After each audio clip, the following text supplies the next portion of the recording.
Welcome to Summoner's Rift. Hey guys, welcome to the new Summoner's Rift intro. Since the new Summoner's Rift has been introduced to the live servers, a lot of new content has arrived too.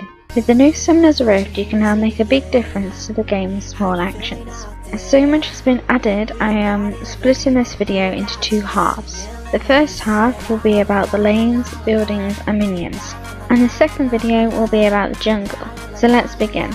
The new Summoner's Rift looks like this. You have two sides, the blue side and the red side. You can think of the river as a divider of both sides. Therefore, the river is your neutral zone. It doesn't belong to either team, so you must fight over it to gain control.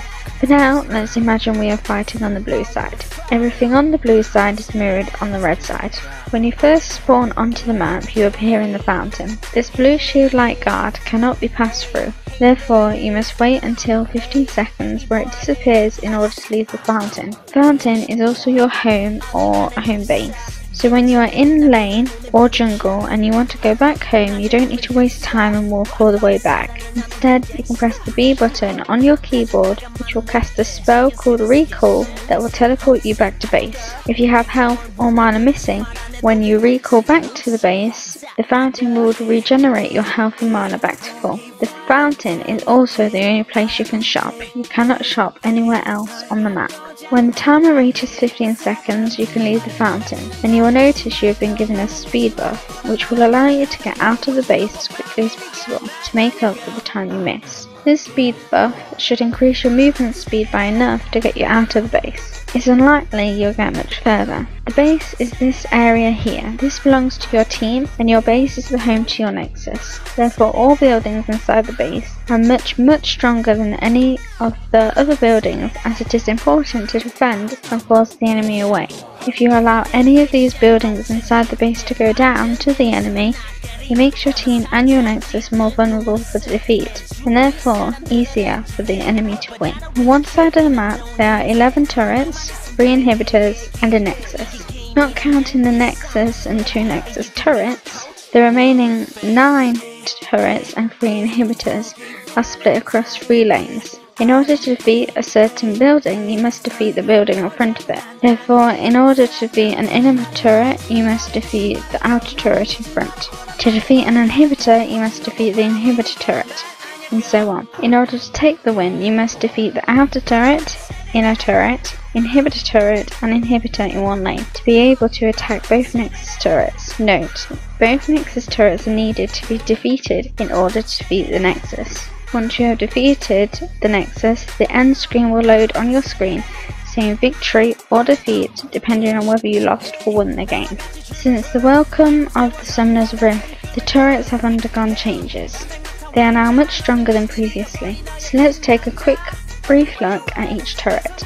The outer turret has received no massive changes whatsoever, apart from the slight stat adjustment that all of the turrets have been hit by. The new challenge begins at the inner turret. The inner turret owns a shield, a 200 health champion shield, and it lasts all game. When allied champions are within 1100 range of an inner turret, they will also receive the shield. This shield will constantly stay on a champion until they are out of range. However, there is only one time when an inner turret will not own its shield, and that's if that inner turret has taken constant damage from the enemy team within 30 seconds. Once the shield has gone down from the turret, it will also be gone from its allies. If the enemy stop damaging an inner turret for an extended amount of time, the shield will return. Next are the inhibitor and nexus turrets. These are the turrets in the base. Therefore, they are automatically going to be harder to defeat than the previous two.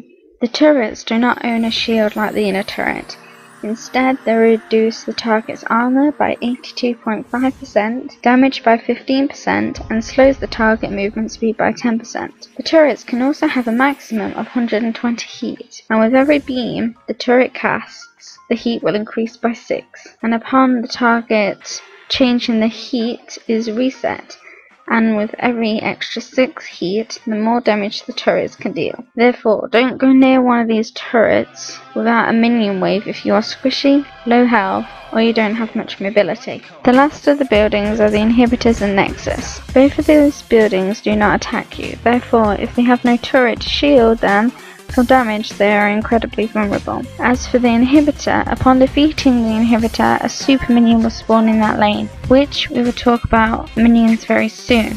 After an inhibitor is defeated, the minion wave with the super minion will be pushing much harder, therefore the Nexus turrets are at a higher threat, and as the inhibitor is down, the Nexus turrets are all that are left to shield the Nexus. Lastly, an inhibitor is down for 5 minutes, which gives the enemy a big enough time window to attempt to take the win.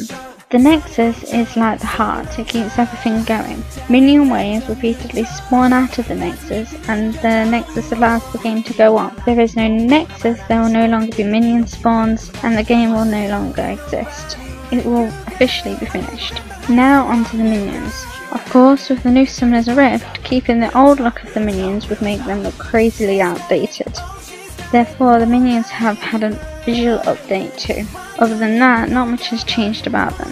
The minions first spawn onto the map at 1 minute 30. 3 waves spawn heading into the 3 individual lanes, which are top, mid and bot. Top lane is commonly sided in by the tankiest members of the team, although it does differ. The mid lane is for the AP carry, and the bot lane is where you'll find the AD carry and the support.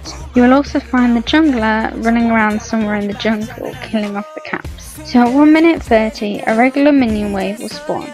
A regular minion wave consists of 3 melee minions and 3 caster minions. They give gold, experience, and help you push towers without losing any health yourself, and they will keep spawning throughout the game. Every third wave that spawns, a minion wave will increase by 1. The new minion is a cannon minion. A cannon minion has slightly more health than a melee or caster minion, making these type of minions beneficial when you want to time a certain thing to do in games, like push up into the tower for extra damage and so on. We will cover this later on.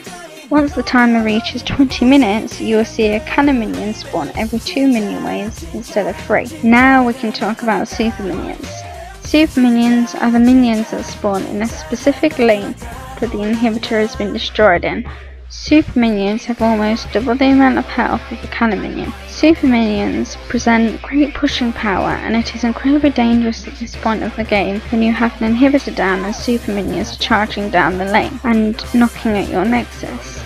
This is when you must be careful and have great control over your side of the map to try and control the enemy rotations and fast pushing lane with the super minion in. And with that is the end of part 1 of the new Summoner's Rift introduction. I hope you enjoyed it. I will try my best to get part 2 of this introduction up as soon as possible. Remember to subscribe, comment and leave a like if you enjoyed this video and would like to see more.